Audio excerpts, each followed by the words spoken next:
Have you ever thought, is this just me when struggling to stay organized, start tasks, or manage time?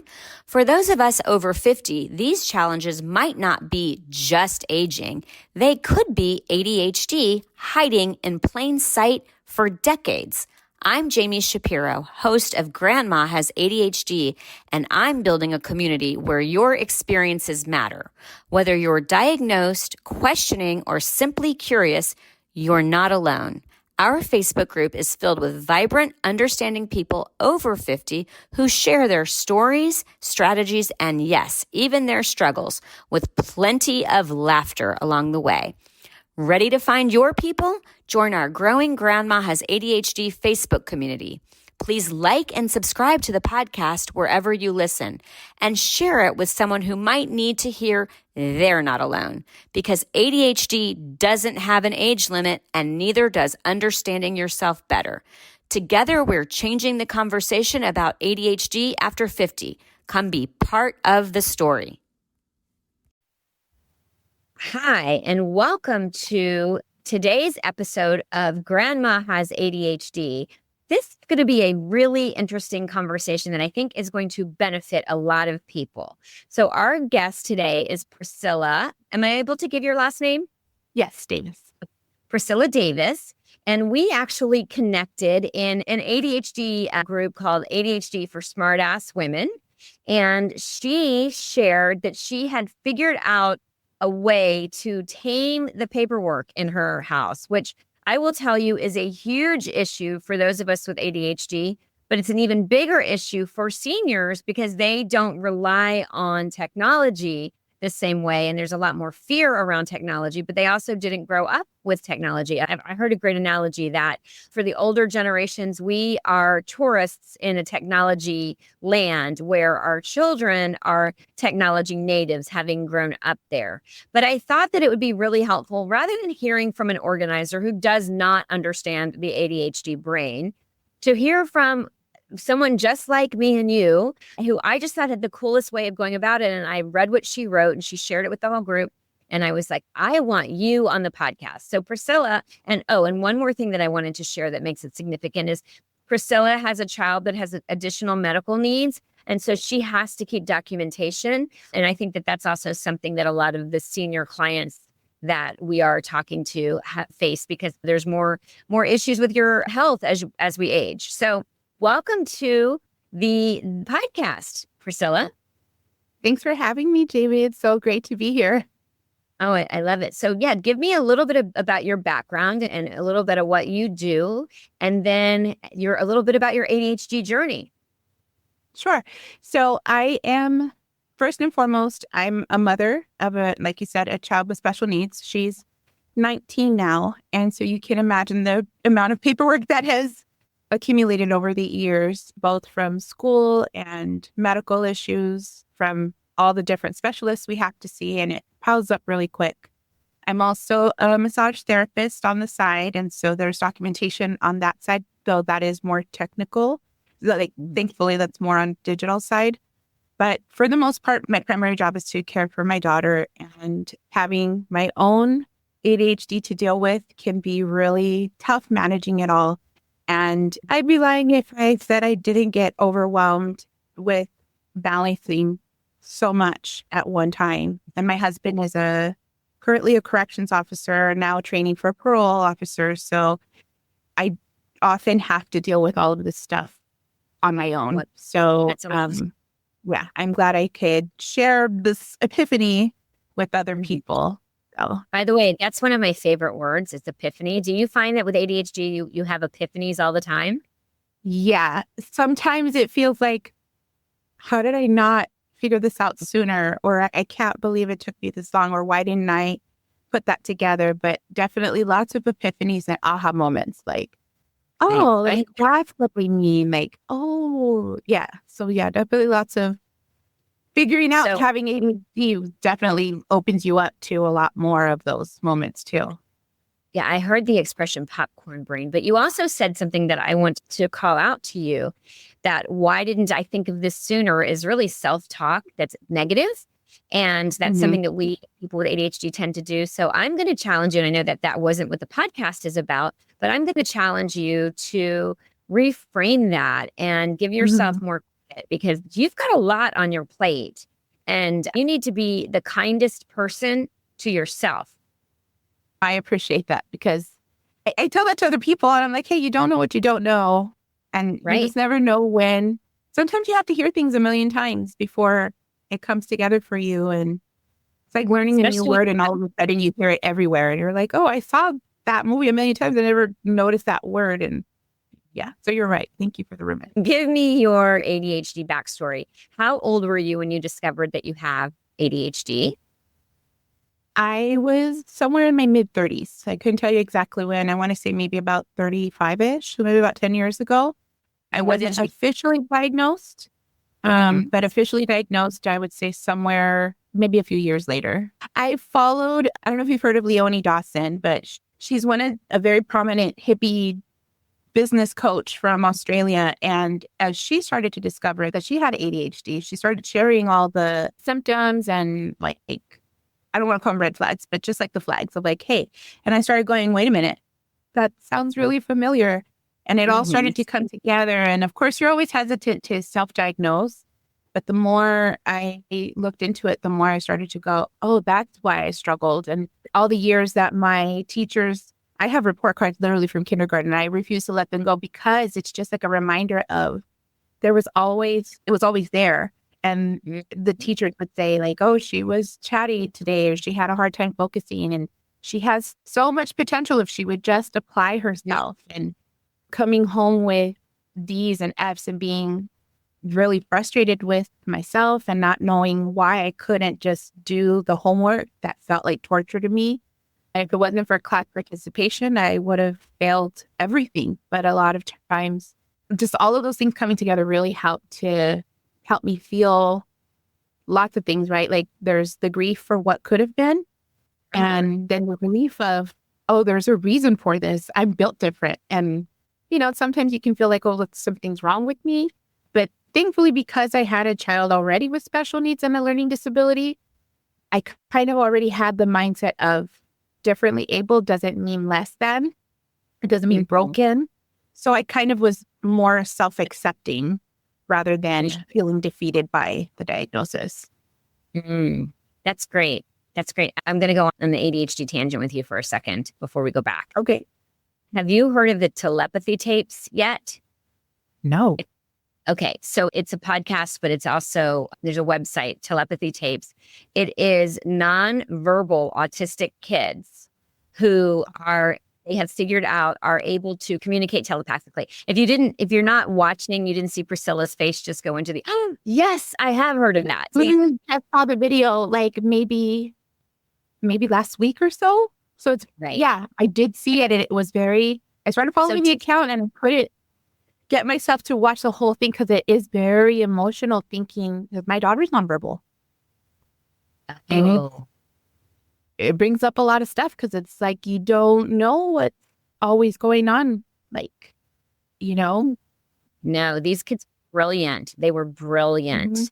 So you want to definitely listen to that podcast. Now, we're going to go back to our regularly scheduled program. And for those of you who are listening, you just got to see an ADHD moment when we went on a tangent with a squirrel. Okay, so it sounds like that was your ADHD journey. You put it together when you heard somebody else, and then you looked back on your life. And, exactly what you described is my story and most people who I speak to, and definitely, I'm sure, many of our listeners. Okay, so bring me to the paperwork mountain. What made you decide to tackle it, and how did you do it? I started therapy because I felt like I was drowning, and that probably started about 7 years ago. So a few years before I got diagnosed, not suspecting, but not knowing for sure.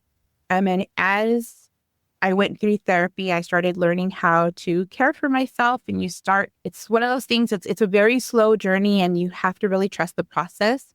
But as things started to come together and I started accepting myself for who I was and started wanting to change things from a place of love for myself. Sorry, I'm emotional. It started coming from a place rather than shame.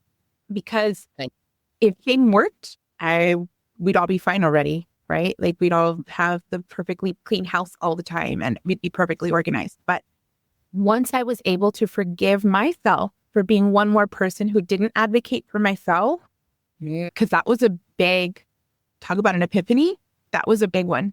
And I didn't realize that a lot of the poor choices I was making was coming from a place of self-sabotage because I was angry with myself for not standing up for myself, for knowing that I was in toxic relationships with family and putting up with it because you don't want to let go of family.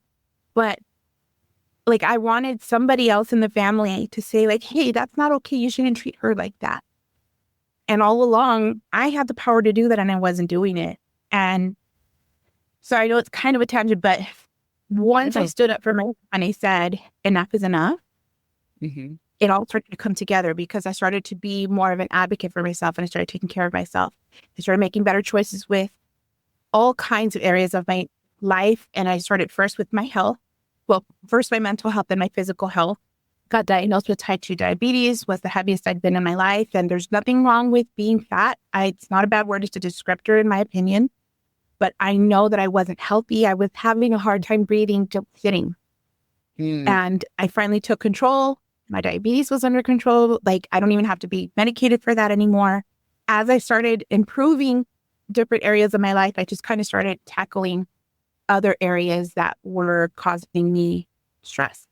And eventually I was getting rid of things like I joined a Buy Nothing group on Facebook, and that made it easier to let go of things that I was no longer using. And it made it easier to give to somebody who I knew was going to love the thing.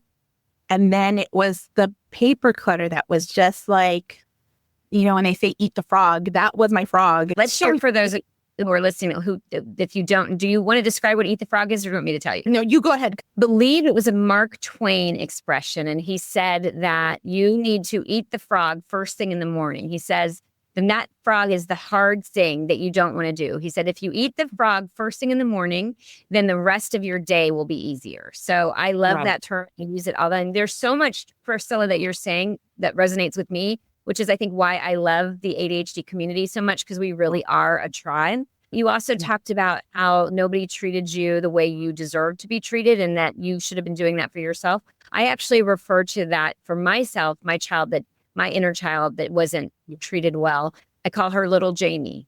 And so, you know, it really is momming myself in a way that I didn't receive that kind of care and love. I think I was loved, but just, I now know both my parents have ADHD and I think that they did the best that they could.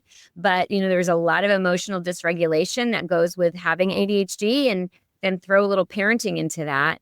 So, all right, I do want to go back to the paperwork journey and also just really impressed with your desire to really improve. And I love the whole, and I never heard anyone say this before, but that you were self-sabotaging, like you just didn't feel that you deserved. And so you were, you know, getting in your own way.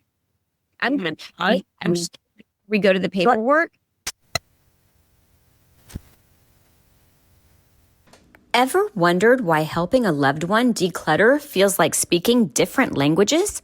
I did, especially with my mom. It wasn't until I founded Silver Linings Transitions, helping San Diego seniors organize and move for over a decade, that I discovered why. We all experience clutter differently. And for those of us with ADHD, it's a whole other world. If you are listening in the San Diego area and feeling stuck with moving, paperwork, photos, or home organization, our team at Silver Linings Transitions gets it.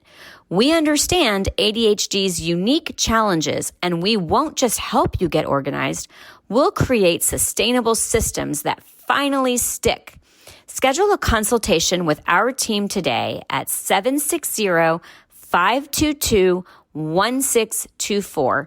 That's 760-522-1624, or find us at silverliningstransitions.com. And Priscilla has just shared what the impetus was for her to tackle the paperwork. And that is that she, decided that she needed to treat herself better. And she worked on self-improvement. And that was first with her mental health and then her physical health. And then tell me how you got to the paperwork. So it just started with acknowledging that my physical environment was a reflection of what was going on in my mind. And now that things were getting more clarity mentally and emotionally, that my space, that I finally had the space to finally deal with that outside. So even though it's still an overwhelming process, I just had to take it a step at a time. I had to remind myself that the goal was not perfection. It was just progress.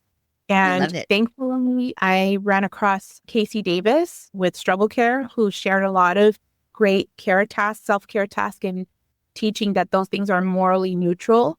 That helped me take the shame out of the equation, which was kind of keeping me paralyzed from doing the things. And so as I was decluttering, I eventually focused on the paperwork because the thing with paperwork is it doesn't stop. It keeps coming in.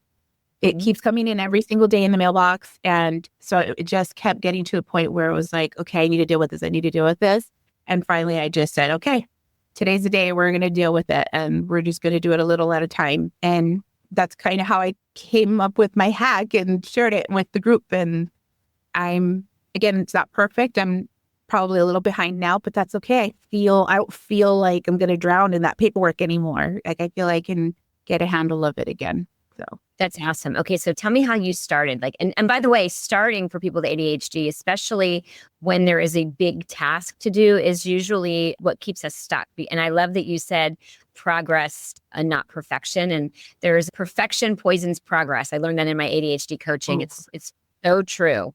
And so for you to get started, I want to acknowledge that. And also, if you are listening to the podcast, which obviously you are if you're here, acknowledge that even listening to this podcast and trying to learn is doing something. And we just need to do a lot more patting ourselves on the back. We've had so many negative messages in our lives that we need to really focus on all of the positives.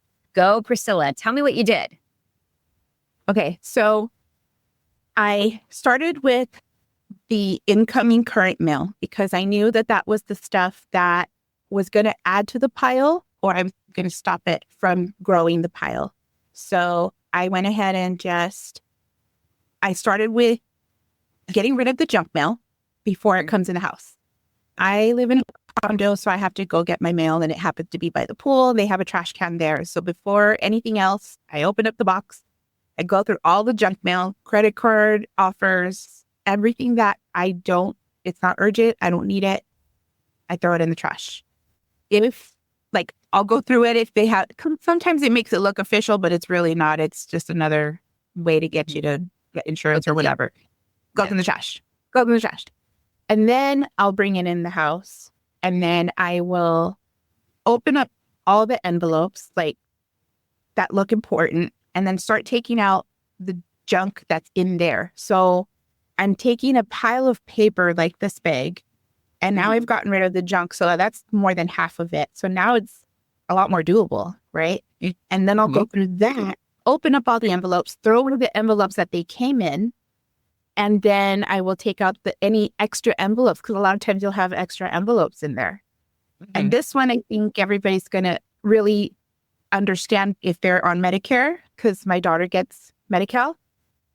We get papers. So if I get a notice, it comes with every single time it comes, and I understand why they do it, but it comes with hey, you have a right to hearings, and this is all the phone numbers for where you are, blah, blah, blah. I have one of those. I don't need it, so toss it. And then they also come with translations for all these different languages to tell you the same information. I don't need all of those. And meanwhile, all of those were adding a lot of bulk. So I get rid of all of those. So the paper that I need, right? And so if it's a bill, I don't need an envelope. I'm going to pay it online. So I toss it. So unless I need it, I toss it. And again, it shrinks it from here now to here. And now it turns into just a few pieces of paper. Let me ask you a question. If you toss the bill, how do you remember to pay it? Because that's one of the hard things for us is the remembering the ADHD tax. No. I don't throw away the bill. I throw away the envelope. Okay, perfect. Yeah. All right. So Yeah, then sorry. when you get the mail, because I mean, do you immediately action it, or what do you do with those things that you have to do something with? So then what I'll do is so for me, it's like making it look more like doable. And so Mhm. that's when I kind of like thin it out, right? Mhm. And then that's when, once I get to that point, then I only have a few pieces of mail. And now I can organize it into, this is urgent. I need to deal with this right now. And that Mhm. will go like, I have like a clipboard here. So I could just clip it there and I know like, hey, this needs your attention like right now. And oftentimes I'm checking at 5, 6 o'clock in the evening, 7 o'clock in the evening, like business hours are done. So, if I can do something, I will. If I can't, it stays there. And then there's the stuff that it just needs to go get filed. And if I have the capacity, like if I know I have a folder, I just file it right there. So I try to do it here at my desk, and then I have a file cabinet next to me, and then I'll file it. And then there's the paper that How do you remember to go back and check that file cabinet? Do you have a method to that? So my file cabinet has already existed. So that's something that I already set up ahead of time. So that's just always been there. So I have like Emma's medical files. I have them so she has like her school files, her like different programs, like Right. IHSS is a program, Medi-Cal's a different program. So I have different files for her and I just like file it right then and there. Okay. So I guess what I'm saying is if you are getting it from the mail and you throw it away or recycled whatever you don't need or it doesn't personal information and you whittle away the extra envelopes and the extra superfluous pieces of paper, and then you have the clipboard that you put the important things that you have to action on. And then do you at that point like immediately file your stuff, or do you put it like I've heard of, and I actually have the Sunday basket where you're supposed to put all of that into one place and then you Sunday or at a specific time? So I will be honest with you, it depends on the day because sometimes I have it in me to go ahead and file it. And so what I do is I allow myself to have different categories. So I have like a processed file. So I'm actually going to, if you don't mind, I can bring you what I did to kind of sort it. Sure. So I have like a few of these magazine holders. And I purposely bought pretty ones so that hiding was clever, right? But it's here, right? So when I first did this, I had to put everything in the bins. And I only went as long as I mentally could handle it or until the bins were full. Because then once the bins are full, then now it starts to go crazy and I can't remember what pile was for what. So it helps kind of put a limit because sometimes we can get hyper focused and then we burn ourselves out and we crash and burn and then we leave the project abandoned and we're done. So this is kind of my way of leaving it within a window of tolerance that was realistic and that I could come back to if I couldn't finish that day. So that kind of falls more into like once we deal with, so I call it like slaying the paper monster, which is like the past stuff. And then there's keeping paper monster away, which is dealing with the current stuff. So I kind of had to stop the bleeding, stop the leaking at the source. So once I got a handle on that, then I could move into the former. So to answer your question, so what I do is I have one for file. I have one for process because sometimes I have papers and I don't really know what to do with it yet. For whatever reason, the task itself is overwhelming and I can't think clearly. I just put it in the process one. I don't know if I need to deal with this right now. I don't know if I can just file it. I don't know if I have a file for it. Like I might be able to shred it. I don't know yet. So I just put it in the process file. Because it kind of helps. It allows me to keep moving and not lose that momentum. And it's like, okay, I don't know what to do with you. I kind of look at it like when you take a test and they tell you don't stay on one question. If you don't know the answer to that, move on to the next one.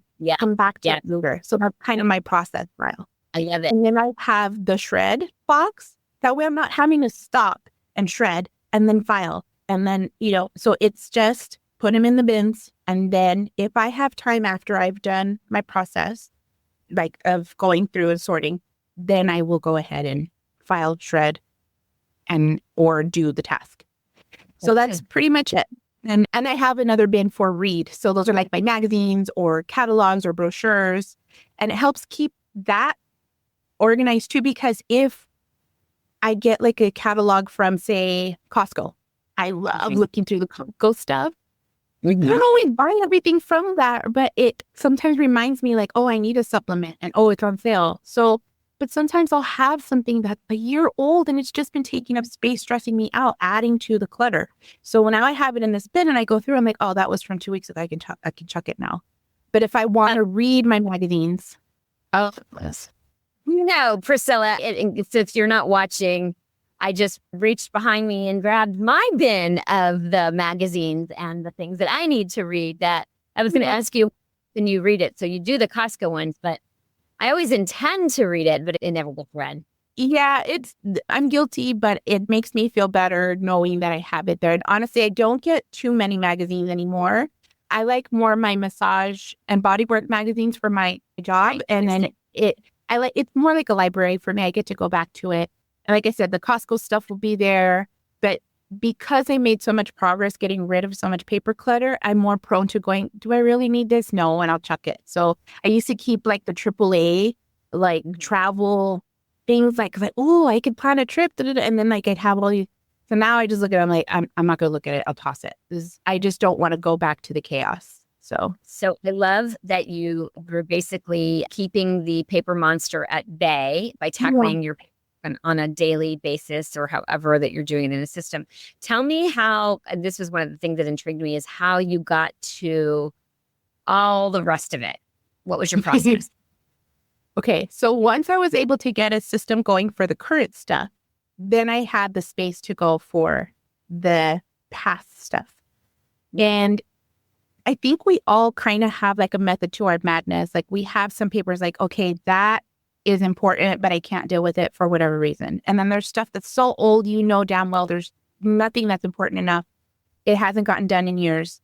It's just there, just leave it. Like it is what it is. So I try to pick a pile or set a timer for myself or both and try to just grab something that I know that was maybe a little bit more urgent than the rest of it, right? And I got those file boxes for myself, and then I just took a pile of paperwork and put it in there and said, okay, I'm going to work on this for 5 minutes, 10 minutes, 15 minutes, whatever I was able to do. I made sure to put a limit on it, though, because if we tell ourselves, like, I'm going to deal with this, and then like halfway through, we start to lose steam, you start to feel defeated. And so I just told myself, I'm just going to work on this for 5 minutes. And so I do the same exact thing that I do with my current mail. I now go through all these papers and pick out anything that's junk. So I just grab a pile, put it on the desk, go through, and you'd be surprised how much of it is just junk. Just junk mail that I just didn't want to deal with, or it's just so old, it doesn't mean anything anymore. Right. If there was any sensitive information, that's now in a shred pile, right? But the thing I'm sure you have to do this too, where I had to remind myself to focus on just one step at a time. It's easy to want to do all the things at once. Like, oh, this is file. Let me put it here. Oh, this is for shredding. Let me put that there. Oh, well, this is medical. Oh, this is another medical. Well, let me start making a stack here. And it just starts to get too complex, too fast. So I just remind myself, nope, we're just looking for trash.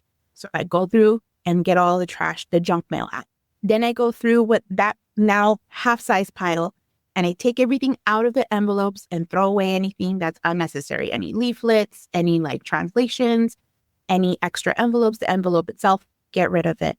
And now I have left just paperwork that needs to be dealt with. And then I will look at it. Do I need to shred it? Put it in a shred pile. Do I need to file it? Put it in a file pile. And that's where the bins came in, because now I can fill those up, right? And then there's like, I don't know what to do with this yet. Process. And then I come across every once in a while my magazines. I'm like, oh, I don't want to throw that away. Put it in the read file. And then that's it. And then I have time. Then I can go through and file stuff. I can shred stuff. Sometimes I only have the energy to shred because that's easy. You can do that while you're watching TV, right? But I want to mention that if you don't have a shredder, you can go onto Amazon and you can buy one of those little rollers that's like a privacy roller, and you can mark did you know this? That you can mark that, yes, You information. know what? I've heard it, but I didn't even think to do that. And I guess because I have my shredder and it's fun Well, for me and I hear it. Really the satisfaction of it. But just if you're listening and you don't happen to have a shredder, that's another thing you can do. But do you have a reward system? Like, do you know what the Pomodoro method is, Priscilla? Yeah, I do. Okay. And I know what I was basing it on. I kind Okay. of do reverse because I know the Pomodoro method is typically 20 minutes of work, 5 minutes rest. So I do the reverse. For fun. Okay, yeah. So then It's not. it has a break. So what I will do the opposite is I will do like 5 minutes of work and 20 minutes break. Oh, I like that. And But the truth is that it's really just about giving myself permission to work with my brain versus against it. And honestly, once I get going, I don't really want to stop at 5 minutes. So, but I do make sure I limit myself and I don't go further than, 30 minutes at a time, because then it starts to be too much. Like I said, crash and burn. So I want to keep myself upbeat, fresh. Usually what I'll do is I'll put on a comfort show in the background, something that I've seen a million times, like Golden Girls or Schitt's Creek, something like that I know I've seen a million times, because if I put a new show on, it's going to be very distracting. But I can listen to Dorothy and Rose and and you can giggle at the quips or whatever as I'm going through things, and it's not taking my attention completely, but it's making it a lot more tolerable. And it's similar to a buddy system without having to rely on somebody else there. It feels like I have company and I can, do the task. So it's kind of rewarding in that sense already, because I put something fun on that I only do when I'm doing this particular task.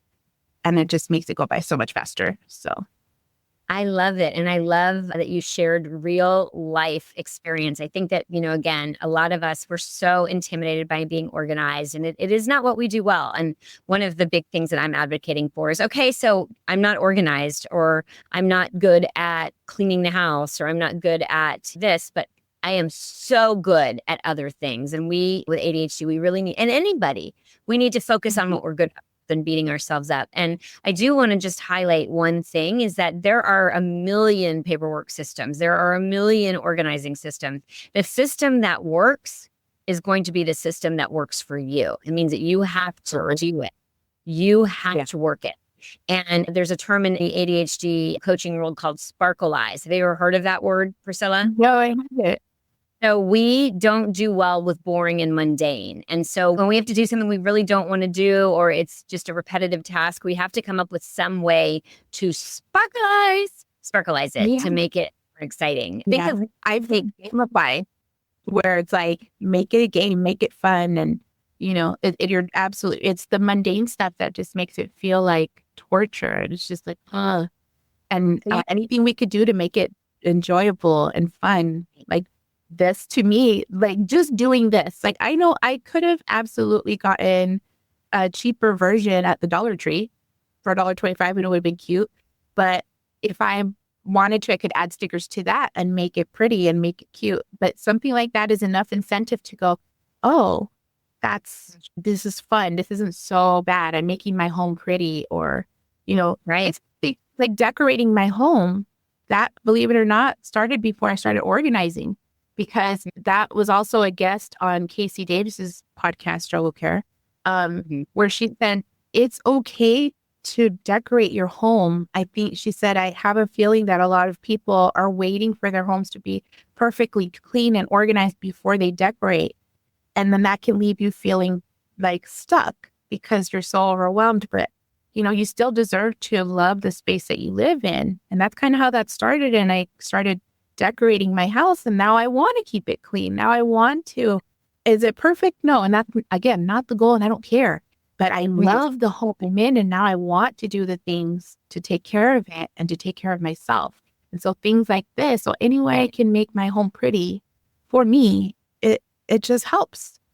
Good for you. What a great interview this has been, like really, really. And I have to publicly say that I connected with Priscilla, really, really liked what she had to say, said, oh, you have to come be on the podcast. And then balls got dropped. We had some internet issues. I was not receiving her emails. And she just consistently followed up with me, and we found a time that worked, and we hopped on, and I am so glad we did. When you work with people with ADHD, you have to give forgiveness for that, because it's not a personal, like, oh, I don't like Priscilla. And now you know what it's like to have ADHD. If it's not right in front of me, it's not the priority. Right. So I love exactly what you shared about paperwork, because it made it like real for people that might struggle. I am one of those people. I'm like the cobbler whose kids have old broken shoes. Yeah, I totally get that. The massage therapist, everybody always asks me, oh, does your husband get massages all the time? No. Do I get massages all the time? No. But, we do the best we can. Sure. So what would your parting words be to, remember, a lot of my audience, they are just discovering their own ADHD. And I love when you use the term grief and relief. I have to turn that into something, because that is exactly what it is. It is that it just encapsulates it so well. So what would your words be to those people? I'd say be kind to yourself above all else. Mm-hmm. The same kindness that you're willing to extend to others, that same grace, give it to yourself first. And, sometimes if you're the type of person who judges other people, chances are you're judging yourself the same way. And that's something that you really could take a look at and see how you could be kinder to yourself. And where is that voice really coming from? Is that really you, or is that somebody who criticized you as we were growing up? Or maybe the many negative voices that we heard growing up because we weren't fitting the mold. We were the square pegs in the round holes. And we have a right to be happy. We have a right to celebrate ourselves just the way we are. We don't have to be like the rest of the world or how people think we should be. And to really explore, who do you think you should be and where did you get that from? And is that working for you? And it goes back to being kind to yourself. Be really kind. And then, like you said, little you, take a picture of little you and you talk to her the way you talk to yourself as a grown-up, and would you be okay with that? No, I'm saying, like, you really seem to have gotten the message, and you really do speak to the ADHD experience so well, especially somebody who doesn't want to stay stuck and wants to, which is exactly how I ended my podcast, making the rest of your life the best of your life. And you have absolutely done that. Thank you so much, Priscilla, for being on the Grandma Has ADHD. If you enjoyed this podcast, I would love it if you would share it with your friends, like it, subscribe to it. And we are building an ADHD, Grandma Has ADHD community on Facebook. We have a Facebook page, a Facebook group. It's a slow growing movement, but people are definitely aging, and ADHD doesn't go away just because we are. Thanks so much.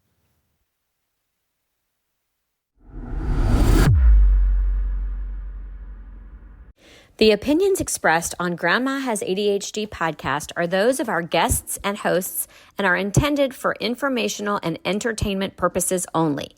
This podcast does not provide medical advice, diagnosis, or treatment. The content discussed in this episode is not a substitute for professional medical advice, diagnosis, or treatment. Always seek the advice of your physician, mental health professional, or other qualified health provider with any questions you may have regarding a medical condition or mental health concern. Never disregard professional medical advice or delay in seeking it because of something you have heard on this podcast. If you think you may have a medical emergency, call your doctor or emergency services immediately. The hosts, guests, and producers of Grandma Has ADHD do not assume any liability for the content of this podcast. Listen at your own discretion.